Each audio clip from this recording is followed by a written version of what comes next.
Well, hi, and welcome again to the Road Trip Television. I'm Kelly Taylor. And I'm Michael Clark, and right behind us is the 2011 Toyota Camry LE. Now, this is, of course, Kelly, where Camry starts off. So if you're thinking about Camry, LE is going to be essentially the base model.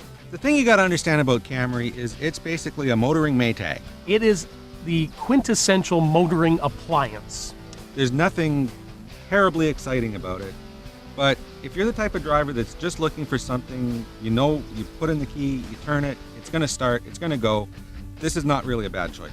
Now, of course, Toyota's had a few issues over the last little while in regards to reliability, but I am pleased to report that over 85% of the throttle pedal issues in Canada have now been rectified.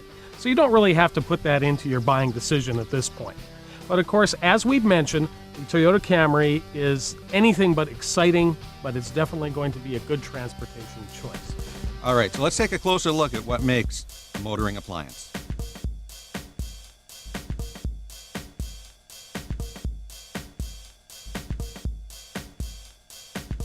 Now for me, this is the way you want to go with Camry. You want to go with the 2.5 liter inline transverse 4-cylinder, 169 horsepower, 167 foot-pounds of torque. It's definitely got the majority of the power you're going to need for general everyday driving with passengers, with cargo. Now the thing that Toyota's got to think about is that some other manufacturers such as Hyundai with the Sonata are starting to make their 4-cylinders closer to 200 horsepower. So our guess here at the Road Trip is we're going to see some horsepower updates for Camry in the coming months. But what I wanted to point out too is that for accessibility on this vehicle, it's one of the easiest to think about for long-term ownership. The V6s in these are rammed in really tight, so you have to think about that. And also too, for serviceability, and you don't see this too often, the top plastic cover is a simple snap fit.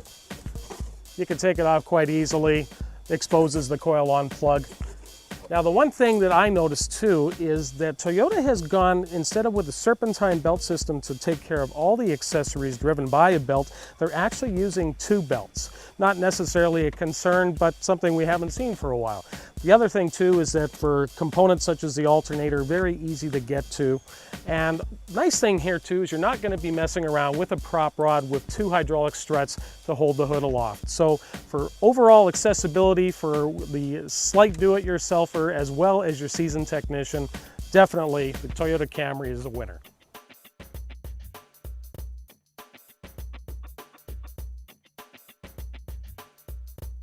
Well, Mike, for a lot of drivers, this is where the money is in the Camry. It's got a fairly big trunk. It definitely does, and the one thing of course is that it's actually going quite good on the finishing side of the world. As you can see, the trunk lid itself has a very nice finisher. The one thing of course I noticed is it doesn't have an interior pull down, so when it comes to getting that thing down, you're going to get a little soiled if it's dirty. And of course at this particular trim level, it's not really a surprise that the underbelly of the parcel shelf isn't finished. Well, Mike, you noticed something interesting underneath the floor of the trunk. Yes, actually directly beneath you is a full-size spare tire. Let's face it, it's not too often these days when you do get a flat that you're going to be that close to a service station and take care of it. That's right. Hello. This is the fold-down rear seat, and as you can see, it's got a bit of an issue in terms of the size of the opening for the pass-through. As well, you'll notice that the seat doesn't fold perfectly flat. That's a bit of an issue, particularly for family drivers. Now, Toyota's had, of course, their current issues in regards to quality, most recently, of course, with the throttle pedal assemblies. Now, good news is we know that that's getting fixed, but what concerns me, and has actually concerned me for some time when it comes to the Camry, is the quality levels that I've been seeing.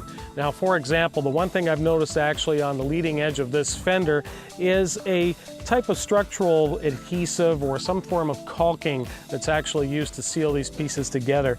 And when you take a look at it from the side, it really looks very obvious that this is a type of caulking put onto the vehicle. The other thing is too, is it doesn't actually completely finish all the way through. So is it really a preventative piece against rust? Not so much. Now let's think about the median age of the typical typical Camry buyer.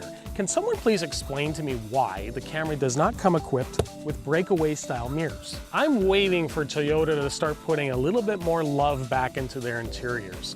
Now, this of course is a Camry LE. It is the base model of the Camrys, but I'm looking at interior appliques on the center panels that basically have all the love of laminate flooring. As we look through the rest of the cabin, we start to notice some quality issues. For example, where this plastic meets up with the dashboard piece, it really isn't a good fit at all. We're talking about something that looks like it was trimmed by an X-Acto knife. Worse, trimmed by an X-Acto knife by me. Now, the other thing that I noticed, and this was just a casual observation, pulling at this little piece here, I mean, if I can pull something off with all the strength that I need to pull the wings off of a dead bee, I think Toyota needs to start looking at their interior quality very quickly. Well, there's really not a lot to talk about inside the Camry, and for a lot of drivers, that's a good thing. There's a lot of drivers out there who don't want a lot of bells and whistles. They want to be able to turn on the radio, maybe select some satellite action if they want. Some drivers might take advantage of the USB input. It's comfortable. You've got the 6-speed automatic transmission with the shifter, and it's got a proper shift gate here. The steering wheel, nothing fancy. It's got cruise control. It's got commands for the Bluetooth, for hands-free on your telephone, and it's also got steering wheel mounted controls for the audio system. Now let's see what it's like on the road.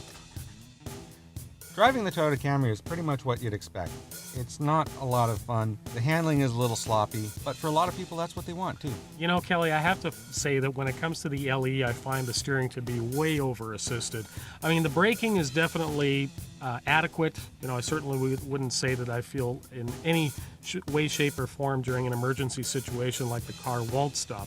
But the steering for me, that's what really killed it. Well, that's our take on the 2011 Toyota Camry. A few issues, but overall, not totally terrible. You know, it's still definitely going to be a reliable transportation choice for a lot of people. I have to admit, if I was looking at one, the one that would really speak to me would be the SE, with a little bit more dynamics, a little bit more power, and just overall better exterior look. That's right. Now, remember the pricing on the Toyota Camry starts at just over $25. It can go up to around $36 by the time you load out a hybrid version. You know, but 31 and change gets you into the hybrid. So if you're thinking about making a statement, it's still definitely a reasonable choice. Well, that's it from us for this edition of the Road Trip Television. I'm Kelly Taylor. And I'm Michael Clark, and we'll be back next week with yet another review on the Road Trip on ITV Winnipeg.